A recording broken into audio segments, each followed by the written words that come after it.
Hi guys, so today we're talking about tips for landlords on how to maintain high rents for the longer term. What do I mean by that? So ideally from a landlord's perspective, you want to tie a tenant in for a long period of time, preferably, and make sure you're going to get a healthy rent going forward. There are different tricks that you can use to do this. The most common is to agree a headline rent up front. And then that kind of maintains a bit of a level going forward. So what do I kind of mean by that? I mean, if you grant a lease to a tenant, say that's the lease length, you've got the pounds, the rent, you've got time.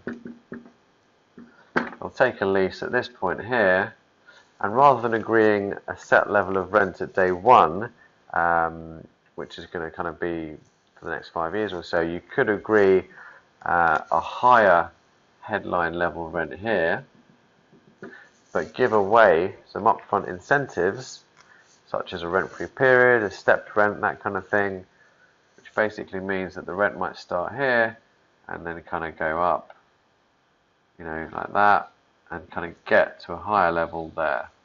Now, why would you do that? Why would you not just agree an average rent, for example, and then just set that as the rent? Well, it gives the tenant a bit of an incentive to get in, to kind of help with cash flow, get business set up, that kind of thing.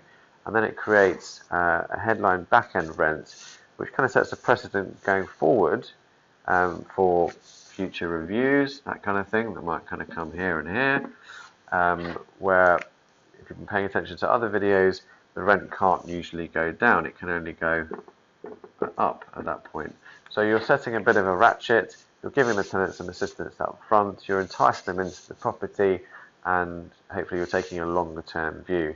Now, your ability to do that as an investor is going to really depend on how much cash flow you have behind you as to whether you can afford to do that. Because if you've got let's say a small portfolio and you can't really afford to lose all this rent up front because you're servicing a mortgage or that kind of thing, then you may not want to do that. You might want to give away a slightly smaller incentive and maybe take a lower headline rent going forward, or you might say, actually, yeah, I can afford to do that, I'll give them a chunk up front. Or you might say, I can't afford to give anything away up front, I just want a straight headline rent, but I'm going to set it at a lower period. So it all depends on your own circumstances. The bigger boys are going to be doing it on the basis of taking a longer term view because they can afford to do it. If you're a smaller investor, obviously you've got to think about your cash flow and just see what works out. But there's lots of different ways of structuring a deal that's going to be beneficial, that can kind of help you in the long term as an investor, whilst giving the tenant what they need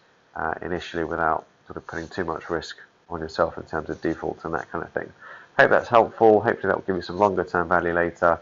Any questions on commercial property or generally, just drop us a note and we'll try and cover that in a future session. See you soon.